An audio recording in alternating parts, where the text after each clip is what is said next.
이제 추석 명절이죠.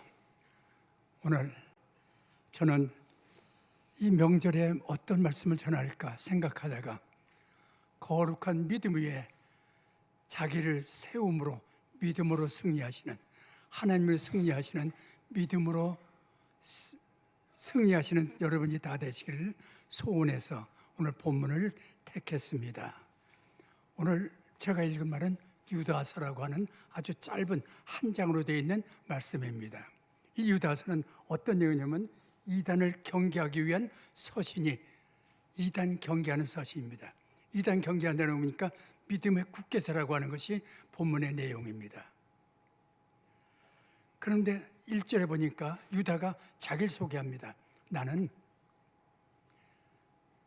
예수 그리스도의 종이고 야고보의 형제다, 그렇게 말하고 있습니다. 예수 그리스도의 종, 야고보의 형제. 그럼 야고보는 누구냐면 야고보서 쓴 야고보는 예수님의 동생이거든요.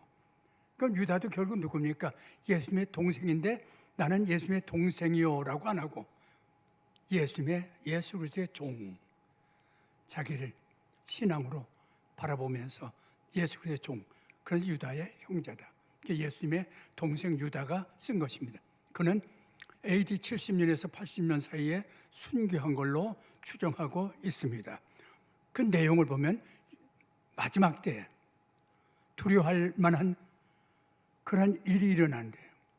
마지막 때 일어날 두려운 일이 있는데 그 일은 바로 뭐냐 할 것 같으면요, 조롱하는 자들이 나오고 분열주의자들이 나오고 정욕주의자들이 나와서 할 수만 있으면 성도들을 타락시키려고 미혹하는 그런 때가 마지막 때다라고 유다는 말하고 있습니다.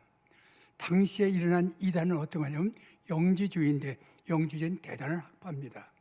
근데 본문에 맞춰서 영지주의를 간단하게 설명한다고 하면, 영주는 이원론을 해서 우리 영과 육으로 되어 있잖아요, 몸이.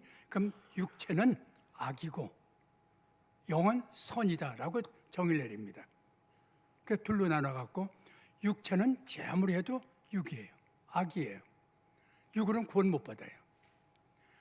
영은 선이에요. 그 하나님의 영이신데 하나님이 인간의 몸을 입고 이 땅에 오신다고 하는 것은 그건 받아들일 수가 없다는 얘기입니다. 어떻게 영이신 하나님이 악인 육체를 입고 올 수가 있는가? 그래서 교리적 면에서 볼 때는요, 영지주의는 예수 그리스도의 성육신을 갖다가 부인하는 교리가 나오게 됩니다. 그리고 몸이 악하다고 하고 나니까 이 악한 몸을 할 수 있으면 많이 쳐야겠다 해서 윤리적 면에서 보면 아주 극단적인 금욕주의라고 할까요?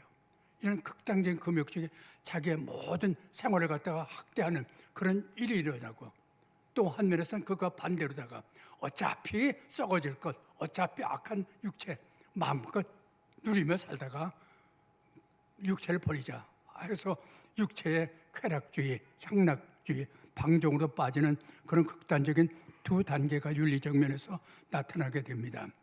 그래서 유다는 말합니다. 믿음의 도를 위해서 힘써 싸우라고 성도들에게 권면하는 것이 바로 유다서입니다. 오늘 본문에 들어가죠. 17절 19절 보면 성경에 이단에 대한 예언이 있는데 그것을 마음에 기억하고 있어라. 여기 17절에서 19절입니다.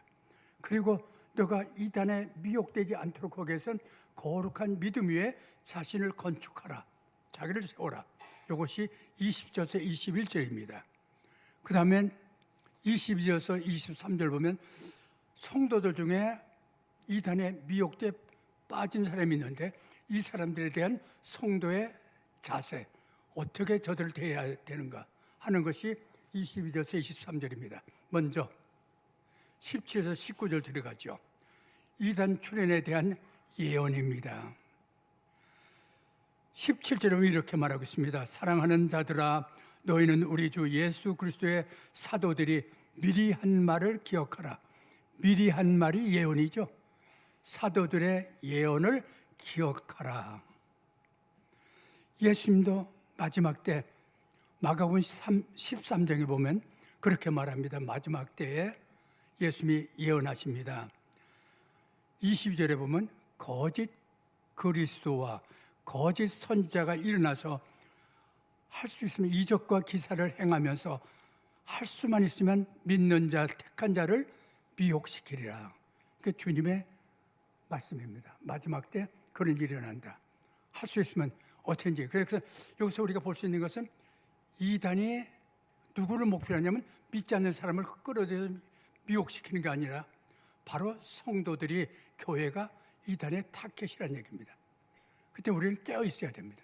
그럼 무장해 있어야지만 우리는 신앙생활을 바로 할 수가 있는 것입니다.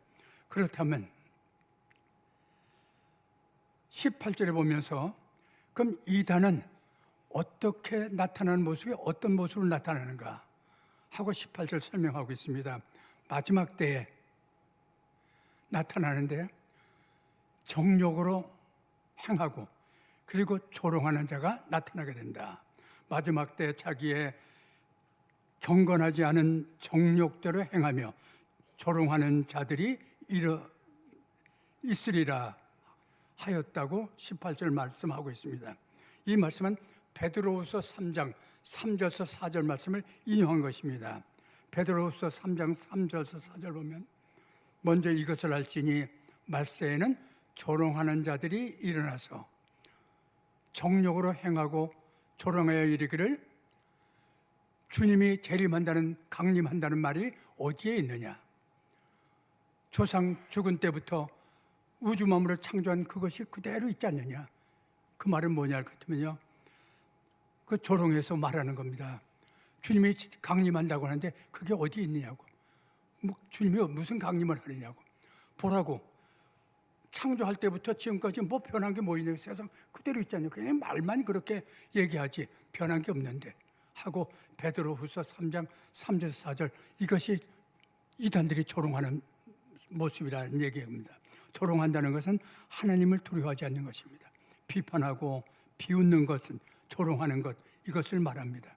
그리고 저들은 부도덕하게 행동을 한다는 것입니다. 근데 여기서 또 하나 마지막 때 일어난다고 했는데 마지막 때 하면 성경엔 두 가지의 모습을 보죠. 하나는 예수님의 재림할 때, 여기 마지막 때입니다. 또 하나는 예수님의 초림서부터 재림 때까지, 이것도 마지막 때라고 성경은 기록하고 있습니다. 그럼 내용을 봐서 그것을 예수님이 재림할 때만 마지막 때로 보는 거냐, 아니면 초림서 재림, 지금 오늘 시대인가? 오늘 본문에서는 바로 주님의 초림서 재림까지 오늘 우리가 살고 있는 시대에 이단이 일어나는데 그 모습은 바로 정욕대로 행하며 조롱하는 자의 모습으로 나타나게 된다. 그럼 그 이단의 정체를 뭐라고 정의했냐 그러면 19절에 이단의 정체를 갖다가 정체성을 갖다 얘기합니다. 이단의 정체가 19절 보니까 분열하는 자. 이 사람들은 분열을 일으키는 자며 육에 속한 자며 성령이 없는 자니라. 분열을 일으키는 자. 사탄을 뭐라고 하는지 아십니까? 사탄은 분리주의자라고요. 사탄하면 분리해요. 그리고 성령은 하나 되게 하시는 거고. 그러니까 분열을 하는 것은 사탄에 속해 있다는 얘기입니다. 어떻게든지 교회를 깨트리려고 분리시키려고 하고 이런 것이 하는 짓이랍니다. 이단 보면 자기들이 어떤 지적인 걸 얘기합니다. 그러면서 이것이 바로 우월한 하나의 영적 교리라고 말하면서 미혹을 시킵니다. 그러나 유다는 얘기합니다. 저들은 바로 분열을 일으키려고 하는 것이고 저들은 육에 속한 자들이라고.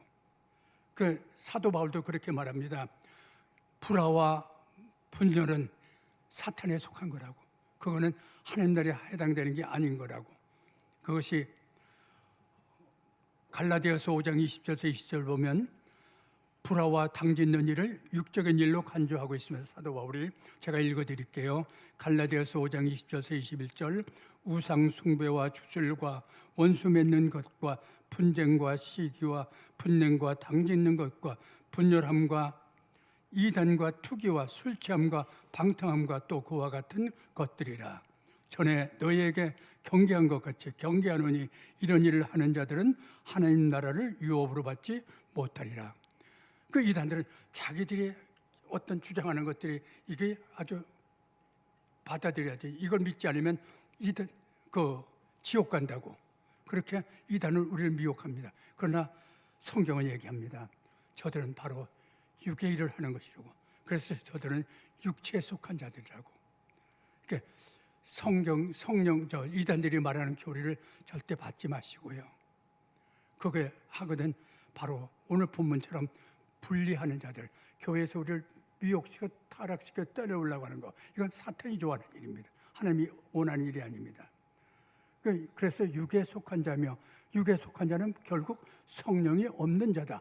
안에 성령이 없는 자면 바로 하나님이 없는 자라는 얘기입니다. 그래서 이단은 하나님의 일이 아닙니다. 하나님이 없는 자입니다. 그래서 아무리 저들이 얘기해도 바로 육에 속한 자, 분열을 일으키는 자, 세 가지 명칭을 기억하세요. 분열을 일으키는 자, 육에 속한 자, 성령이 없는 자. 이렇게 정리하시고 고린도전서 2장 14절에 보면 육에 속한 사람은 하나님의 성령의 일들을 받지 아니하나니 이는 그것들이 그에게는 어리석게 보이며 또 그는 그것들을 알 수도 없나니 그러한 일은 영적으로 분별되기 때문이다 라고 말하고 있습니다. 유다는 말합니다. 이단은 성령을 소유하지 못하고 있고 자기들은 영적으로 굉장히 우월하다고, 우리한테 오직 이것을 받지 않으면 바로 구원받지 못하니까 지옥에 간다고. 그러면서 이단은 우리를 유혹합니다. 그러나 그것은 바로 오늘 성경은 사도 바울이나 유다나 다 이것은 바로 육적인 것이고 분열주의자들이고, 그리고 성령이 없는 자들, 하나님과 관계가, 성령 없는 건 하나님과 관계가 없다는 얘기입니다. 하나님과 관계가 없는 것이다. 마음에 정리하시고 이단에 대한 건 이렇게 마음에 담으시고요. 그리고 우리가 할 일은 거기보다 중요한 것은 20절에서 21절입니다. 이단 미혹에 빠지지 않기 위해 성도의 할 일이 뭔가?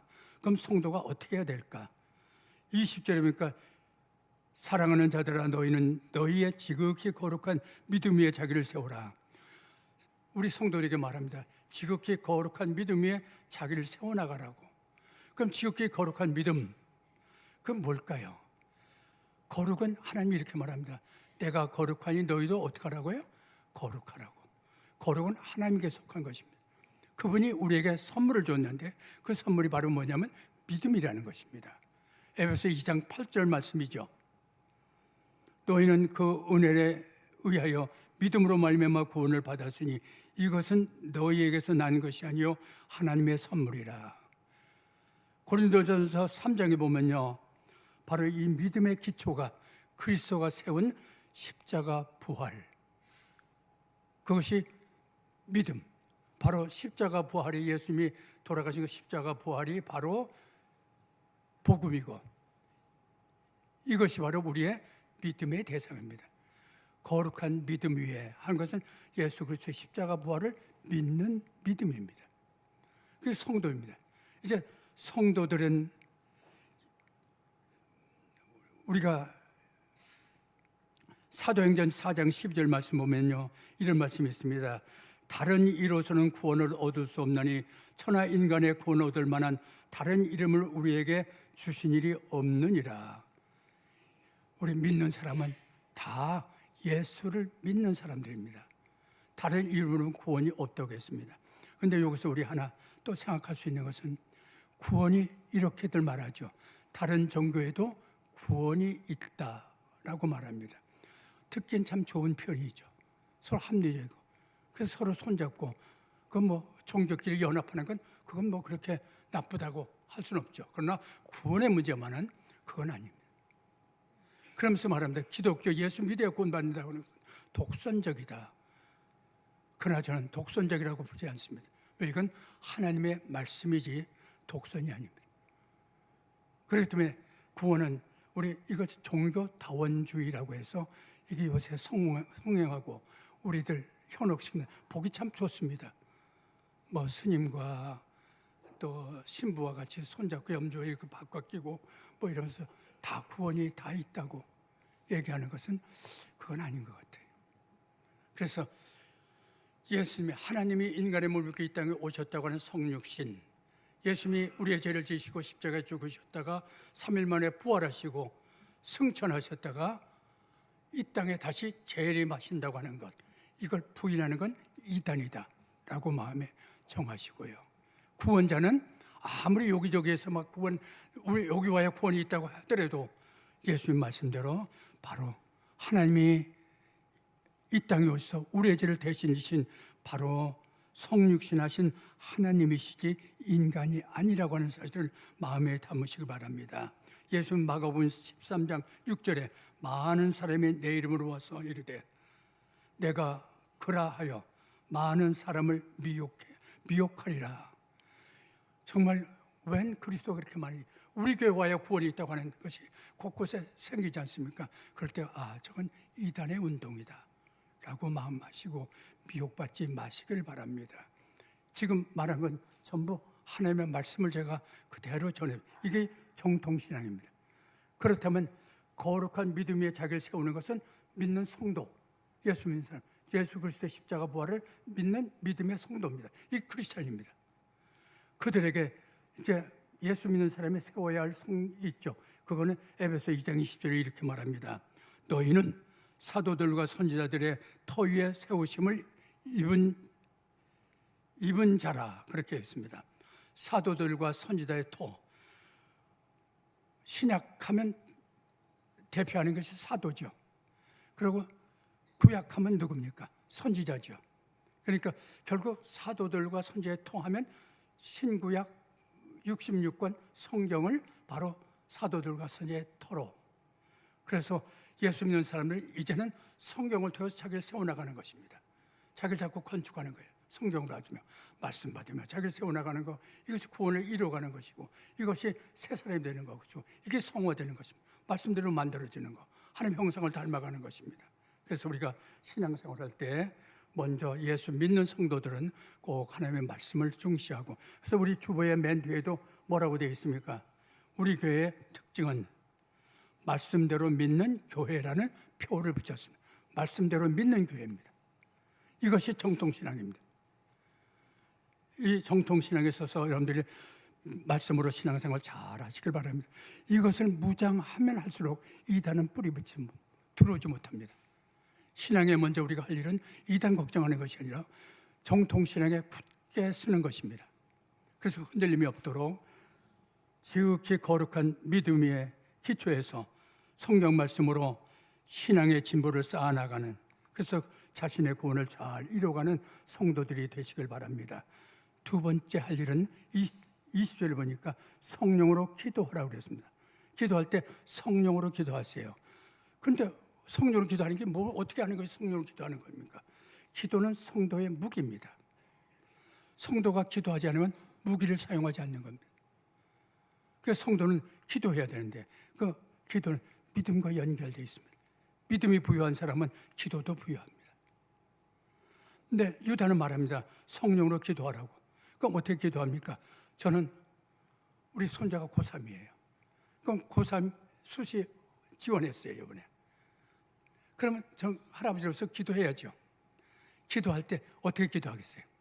제일 좋은 대학 갔으면 그게 제 욕심이죠. 좋지요. 얘가 갈 수 있는 제일 좋은 대학 갔으면 좋겠다. 그러나가 이제 나옵니다.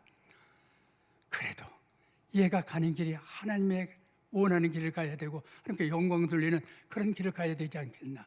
하나님 뜻대로 하나님이 가장 예비하시고 좋은 길로 인도해 주시옵소서. 이건 성령의 기도예요.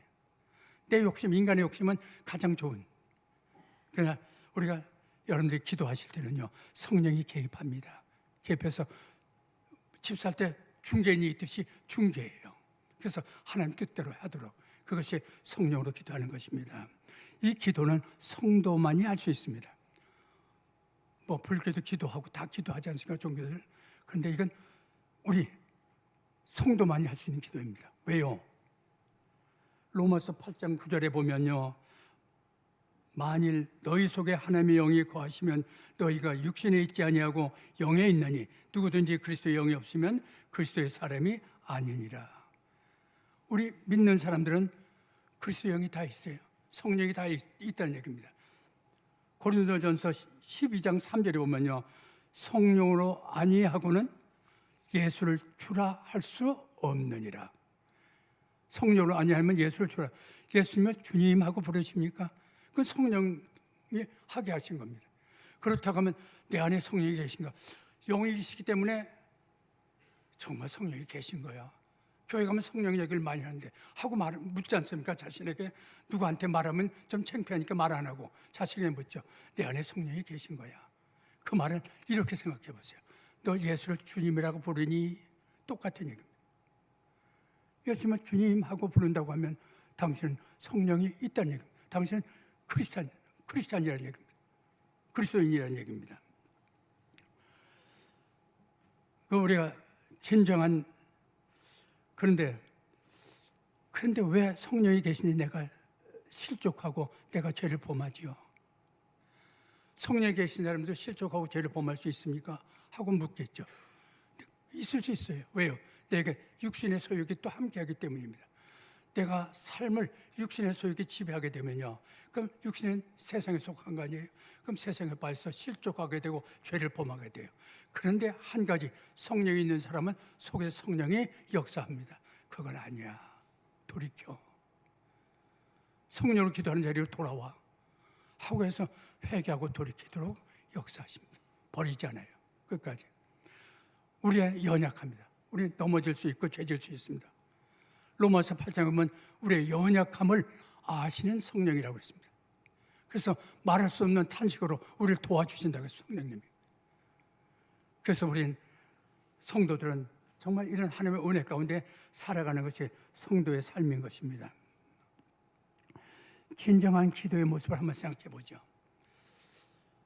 여러분들 명상하고 묵상한다는 거 많이 하죠.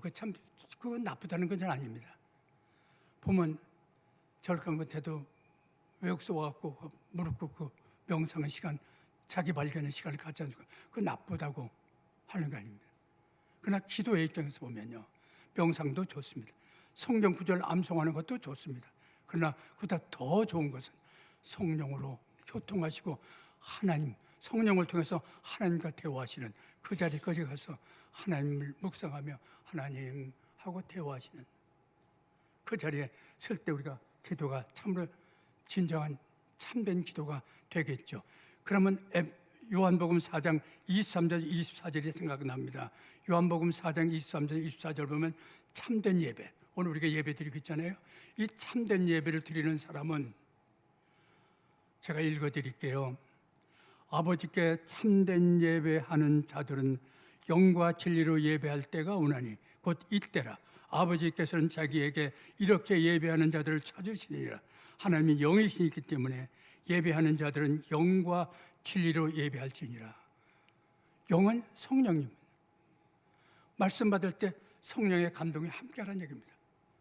말씀을 그냥 지식적으로 받고 말지 말고 성령의 감동을 통해서 말씀을 받고 영과 진리로 교제하며 그 속에 하나님의 세계가 발견되고 있는 것입니다. 예배 시간 교회 올 때부터 우리는 주님 몸에 오는 것입니다. 그리고 하나님의 말씀 받는 것입니다. 그럴 때 성령의 감동과 함께하는, 그럴 때 참된 예배가 되는 것입니다. 사도 바울도 에베소 6장에서 모든 기도와 간구를 항상 성령 안에서 하라. 성령 안에서 기도하시는 저와 여러분 다 되시길 바랍니다. 성령은 하나님이십니다. 그 기도는 하나님의 뜻을 찾는 기도입니다. 세 번째는요, 하나님 사랑 안에서 자기를 지키라. 하나님 사랑 안에서 21절이네요. 자기를 지키라고 했습니다. 그럼 내가 하나님 사랑 안에 있어야 자기를 사랑 안에서 지키죠.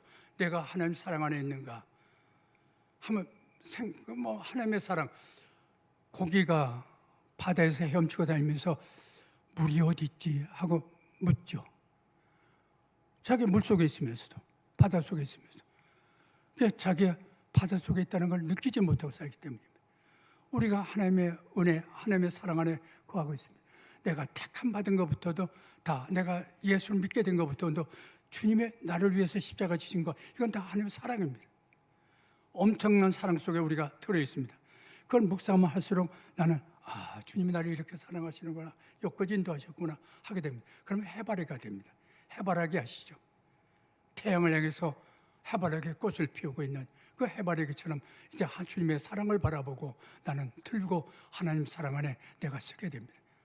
여러분들 이번 명절에도 하나님의 사랑 안에서 하나님의 사랑으로 하나님의 불꽃으로 모든 것을 이루어가는 여러분의 멋있는 그런 명절이 되시길 바랍니다. 그런데 내가 하나님 사랑에서 나를 지켜나갈까? 내가 어떻게 하나님 사랑 안에 거할 수 있을까? 그건 요한복음 15장 9절에서 10절 보면 예수님이 가르쳐 주십니다. 요한복음 15장 9절에서 10절 보면 예수님이 이렇게 말씀하십니다. 아버지께서 나를 사랑하신 것 같이 나도 너희를 사랑하였으니 나의 사랑 안에 거하라. 내가 아버지의 계명을 지켜 그의 사랑 안에 거하는 것 같이 너희도 내 계명을 지키면 내 사랑 안에 거하리라. 우리가 주님 사랑 안에 거하는 것 어렵지 않다는 겁니다. 주님의 말씀 지키라는 얘기입니다. 주님의 뜻대로 좀 살아보라는 얘기입니다. 그러나 우리는 연약함을 아세요. 주님 그리스도의 영이 알고 계십니다. 그 우리를 탄식하면서 우리를 도와주십니다. 하나님과 교제하며 하나님 사랑에 거하는 것은 하나님의 말씀을 묵상하며 그 말씀대로 살려고 애쓸 때 하나님이 함께합니다. 그런데 우리가 자기를 지키려고 하면 깨어 있어야 됩니다. 깨어 있지 못하면 수시로 넘어집니다. 예수님이 6월절이 가까워졌습니다. 이제 십자가 져야 됩니다. 때가 왔습니다. 예수님이 제자들에게 묻습니다. 너희는 나를 누구라고 하느냐 하고 물었더니 베드로가 이렇게 말합니다.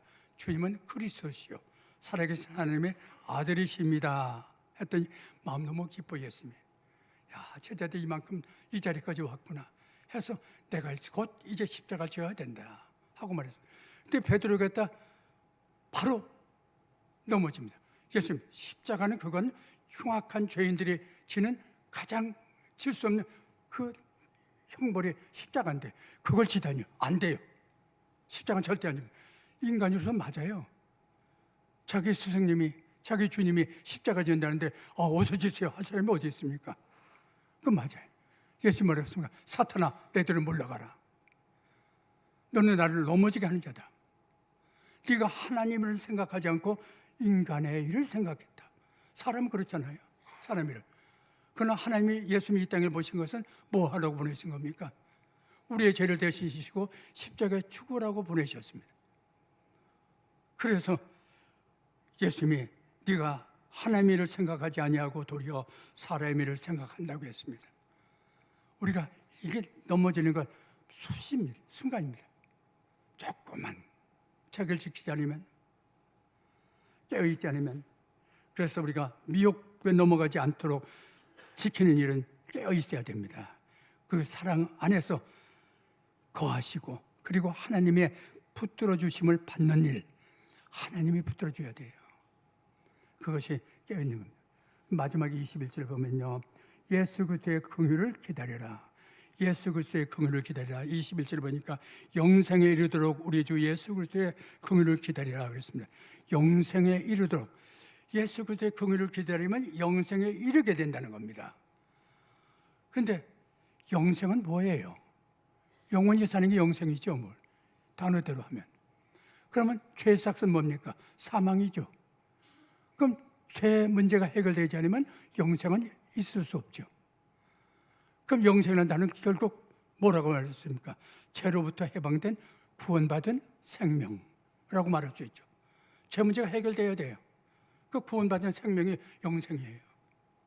그러면 우리가 예수 믿으면 내가 예수를 믿게 되면 죄사함을 받고 하나님의 자녀가 되고 천국 백성이 되지 않습니까? 그럼 난 영생을 얻은 거죠. 근데 우리는 생각해 봅니다. 영생 얻은 건 뭐 영생 별거 아니네요. 보니까 오늘 뭐 또 광고에도 나옵니다. 최 집사님 돌아가셔서 부산까지 또 오늘 우리 노 목사님 차 운전하고 가셔야 됩니다. 일요 예배하러.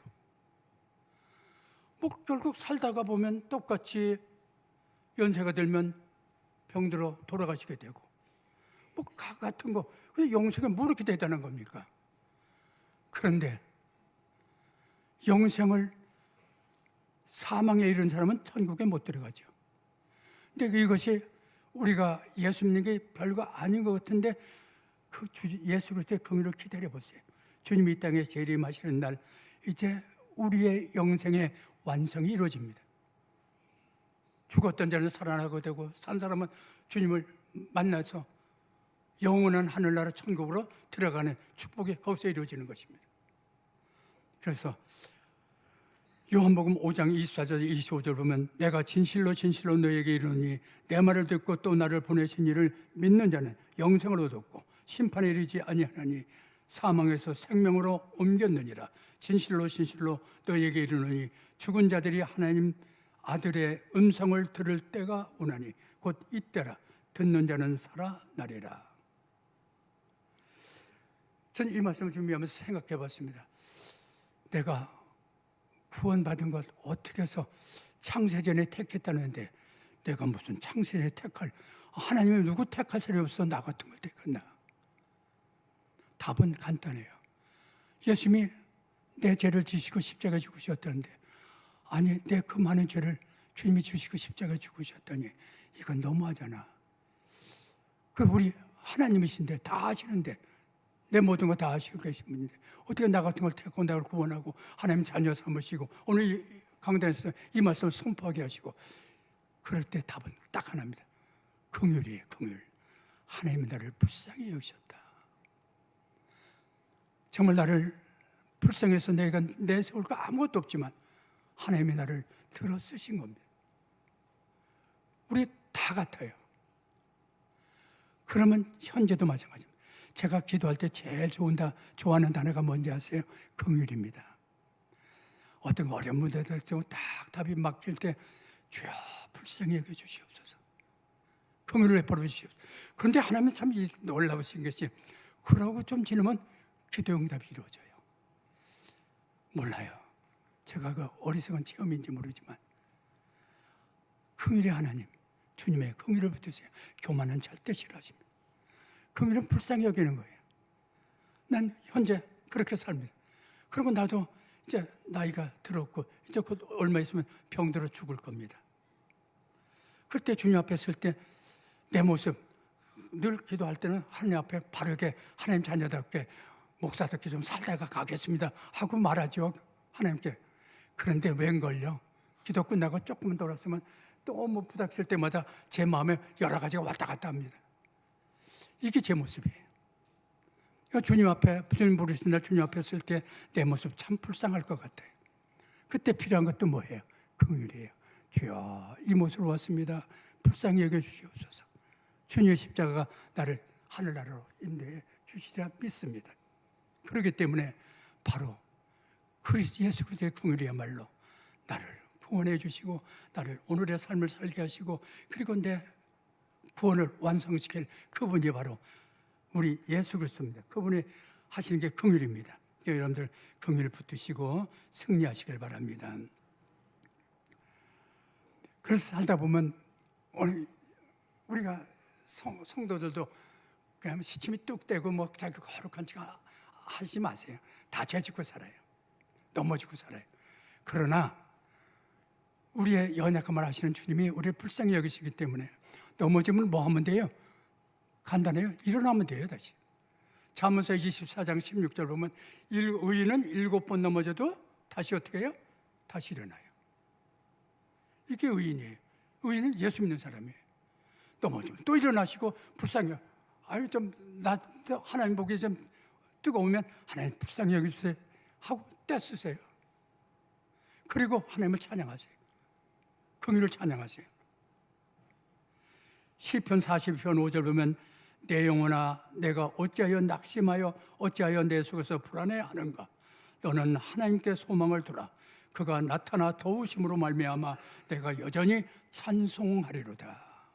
우리 찬송하며 주님 긍휼을 붙들고 살아가시길 바랍니다. 이제 마지막 마쳐야 되겠네요. 20에서 23절 보면 미혹에 넘어간 사람들입니다. 이단 미혹에 빠진 사람들이에요. 이걸 22절에서 23절까지 보면 세 단계를 나눴습니다. 먼저 의심하는 자예요. 여러분들 혹시 그렇지 않습니까? 내가 이게 정말 믿는 거야? 내가 이러다 천국 가는 거야? 하고 의심할 때 있죠. 그 정통신앙에서 흔들리는 거예요. 의심하는 자. 나도 저들의 주장대로 뭘 해야 될까? 혹은 내가 할 일을 받아야 되는가? 하고 의심하는 사람이 있으면 그 미혹받아 흔들려요. 정통신앙에서 흔들릴 때. 그때 그런 사람 보거든요. 그 사람을 거기서 불쌍히 여기시고 구원해 내시길 바랍니다. 긍휼 베풀어 주시길 바랍니다. 그것이 22절입니다. 그런데 또 미혹받아서 이번엔 아예 내버리면 이제 곧 그 이단에 들어가게 돼 있어요. 이단 지옥불에 불은 불 속에 빠지게 돼 있어요. 지금 불 속에 빠진 사람은 아닙니다. 불 속에 빠지게 된 사람입니다. 그 심판의 지옥불에 빠질 처지에 지금 이단이 곧 떨어지게 돼 있습니다. 그럴 때는 끌어내요라고 하는 단어를 썼습니다.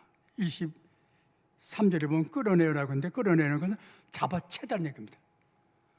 도둑은 지금 바로 떨어지게 되겠습니다. 그럼 잡아채세요. 낚으세요. 그리고 그 사람을 거기서 구원해내세요. 이게 성도의 할 일이라고. 갈라디아서 6장 1절 보면요. 형제들아 사람이 만일 무슨 범죄한 일이 드러나거든 신령한 너희는 온유한 심령으로 그런 자를 바로잡고 너 자신을 살펴보아 너도 시험에 받을까 두려워하라. 이단의 미혹은 전염성이 강합니다. 조심해야 돼요. 그래서 문에 들이지 말고 대화도 하지 말라고 얘기했잖아요. 얼마나 전염성이 강한지. 그런 사람이 있으면 잡아야 돼. 자신을 지켜서 거기에 미혹되지 않도록 조심하라. 그리고 마지막 23절 보면요. 또 어떤 자를 그 육체로 더럽힌 옷까지도 미워하되 두려움으로 긍휼히 여기라. 육체의 죄로 인해서 죄 짓고 살아요. 그러니까 그의 옷까지 더러워졌어요. 그 입은.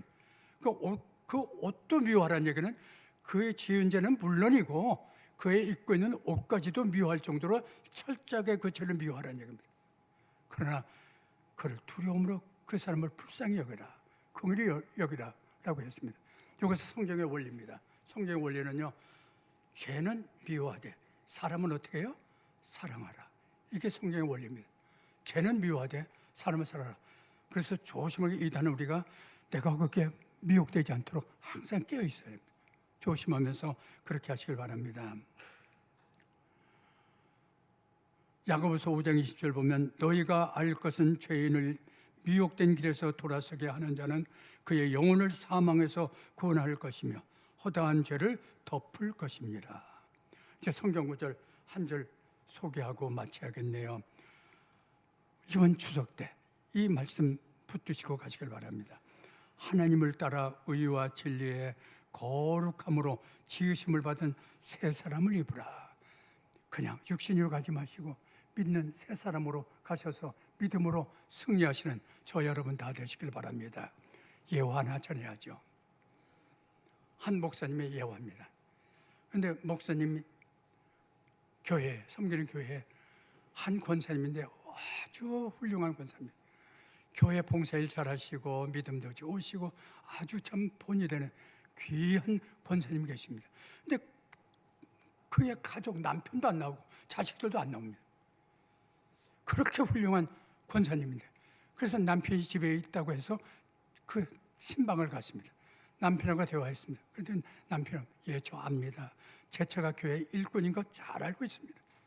그런데요 내 안에는 하나의 못된 습성이 하나 있는데 한번 화가 났다면 불 같아갖고 그냥 자기도 남편도 자식도 다 숨어야 되지 그 불 같은 화에 견디지 못한다는 겁니다. 이것이 믿는 사람의 모습입니까? 하고 목사에게 말했습니다. 목사님이 그 권사님하고 교회에서 대화를 나눴습니다. 그런 얘기를 하고 그리고 함께 기도하고 이제 하나님의 승리하시길 바랍니다.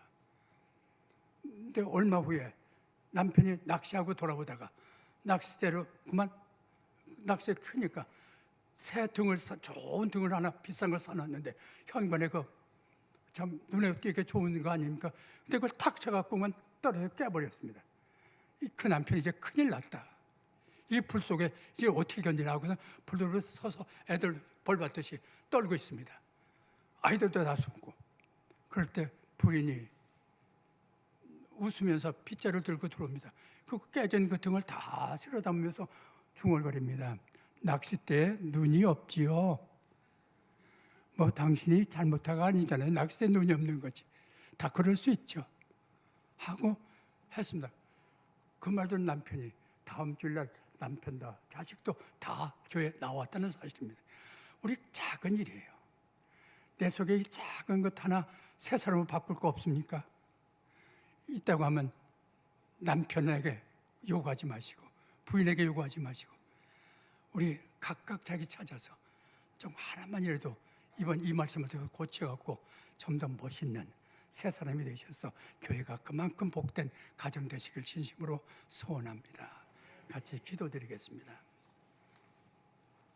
아버지 하나님, 오늘 저희들 말씀을 찾아와 주시고 말씀을 저희들을 권면해서 하나님 사람답게 서서 어떤 유혹에도 승리하는 믿음의 용사들이 되라고 말씀하셨사오니 이 아름다운 모습으로 가는 곳마다 하나님의 모습을 드러내게 하시고 하나님을 증거하게 하시고 성도의 향기가 드러날 수 있도록 복내려 주시옵소서. 이번 명절 우리 하나님의 자녀들로서 승리하는 명절이 될 수 있도록 인도하시길 간절히 바라옵고 예수 그리스도의 이름 받들어 기도드리옵나이다. 아멘.